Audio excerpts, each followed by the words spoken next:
Esther, welcome back and happy Easter. Look, the events of the last few weeks, there seems to finally be a thawing perhaps in the relationship between the Sussexes and the palace. We understand Harry is due to visit the UK soon. When is he due to arrive, and what can we expect perhaps by way of a reunion with the family? Well, very happy Easter to you too. I think if the events of the last few weeks have shown us anything, it's that the relationship is anything but thawing.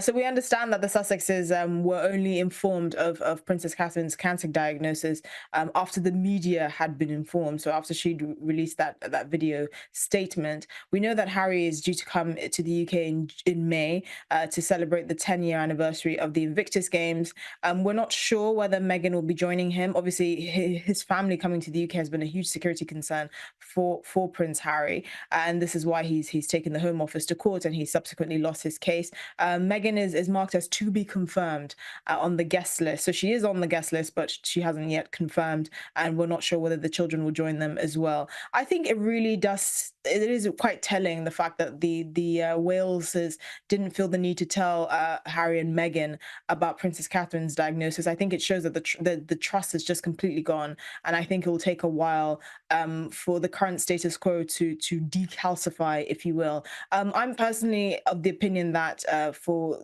the Prince and Princess of Wales, Harry and Meghan are really not high on their priority list at all. You can imagine the kind of stress that just being around them and the potential of media of news leaks would cause, how much stress that would cause to Princess Catherine, and that's not a good thing given her current condition. So I actually suspect that there will probably be even a greater distance between the brothers' families now that William is prioritized with taking care of his wife and his father and taking on more duties alongside the Queen. I actually think this is probably the furthest that the Sussexes and the Waleses will be for a long time. Now, we understand that Meghan is actually quite anxious about returning to England. And look, given how unedifying her behaviour the last 2 years, it can hardly be a surprise that she's nervous about making landfall in the UK. Well, I think she's made it clear that joining the royal family and taking on royal duties and kind of being part of the fold was not really something either she had thought through very well, or that her heart was really into. She's made a point of not returning to the UK, whether it's for the same security concerns that Prince Harry has. I'm not entirely sure. I suspect she knows her personal popularity in the UK as well is not very high. Fortunately, we're not the kind of country to throw eggs at someone, but I think you'll know if you're in a crowd and someone doesn't like you.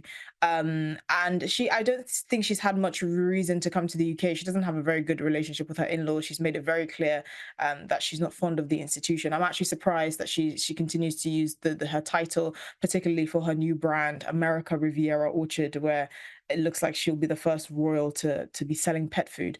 But I don't think that she's very keen on the UK. I think the relationship has mutually soured. And I think it has little less to do with security concerns and more to do with the fact that she knows her personal popularity is probably at its lowest here in the UK. I did not have the first royal to sell pet food on my 2024 bingo card, so thank you so much for that, Esther. Now, the line of succession in the royal family is very clear going to be the spare. Now, there's been a report this week, and we understand that due to Harry having perhaps more limited financial prospects, he received a greater inheritance than William from the Queen Mother. Is that correct? Yeah, so the Queen Mother, who died in 2002, left her estate, the vast majority of her £70 million estimated estate, to the Queen, obviously her daughter. But it is known that she actually left a bigger portion of trust, sort of access in money in a trust fund to Prince Harry, because, of course, he was never meant to be king. I think people don't actually understand the personal wealth of Prince Harry. So alongside the inheritance left by the Queen Mother and his mother, Princess Diana, which has been estimated to, I think, £38 million. He's quite a wealthy man. It's again why I found it so baffling that he felt the need to do all the sort of Netflix stuff and all the kind of media flogging that he's been doing to allegedly pay for his family's security and upkeep. He's a very wealthy man, independently of any circumstances that happened to him. I mean, he mentioned in his book Spare that his father had cut him off. I mean, that's virtually impossible. He may have been cut off from his father's finances, but I suspect the inheritance left to him by the very generous inheritance, should I say, left to him by his mother, the late Princess Diana, and the late Queen Mother is quite sizable indeed. Huge news this week with a sex trafficking lawsuit being filed against US rapper P. Diddy. Obviously, these are just allegations at this stage, very serious allegations nonetheless. Now, if that news wasn't shocking enough, the lawsuit mentions Prince Harry. We understand he's not accused of any wrongdoing, but how on earth has Harry been engulfed in this mess? Unfortunately, this looks like one of the downsides of being a prince. Everyone wants to be in your company. When Prince Harry was actually fun and had a personality, he used to hang with some sort of high rollers and high ballers in sort of the Hollywood royalty scene. And unfortunately, that included P. Diddy. Look, the lawsuit doesn't mention any wrongdoing on Prince Harry's part. I believe this is just a named association, and it's to prove a point that P. Diddy's association and ability to mingle with people like Prince Harry and like, you know, the upper echelons of society, like the Jay-Z's and the Beyoncés, gave him some credibility to allegedly carry out the criminal acts that he's now being accused of. Fortunately for Prince Harry, he's not been accused of any actual wrongdoing. I think it was just to make a point. It's unfortunate that his name has been dragged. But, you know, Prince William has also been in the company of very famous people, other prince and princesses, celebrities. The late Queen had a well-known fondness for Marilyn Monroe. So unfortunately, if her name got caught up in something, you know, it's very likely that the Queen's name might have been associated with it in one form or another. Now, you mentioned it earlier, and we recently covered Harry's failed bid against the UK Home Office over the provision of personal security for the Sussexes. Now, this how much it cost the taxpayer. It's obscene, isn't it, Esther? Yes, it's cost the taxpayer about £500,000. Now, many people are confused as to why Prince Harry is not going to pay the sum, considering he lost his legal bid. I'm not really sure why. Usually it is sort of common for people that lose a law case to foot the bill of their defendants' legal bills, basically.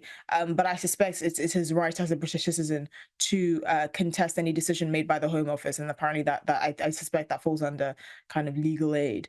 But it has cost the Home Office a lot of money. I think what most people actually will think is he thought this case was strong enough to actually win, and he thought his case was important enough for him to take it all the way to court, basically. £500,000. I mean, if that's what the Home Office spent, I suspect he spent probably double that on a team of private lawyers who ultimately, it looks like, gave him ill advice because he's lost his case.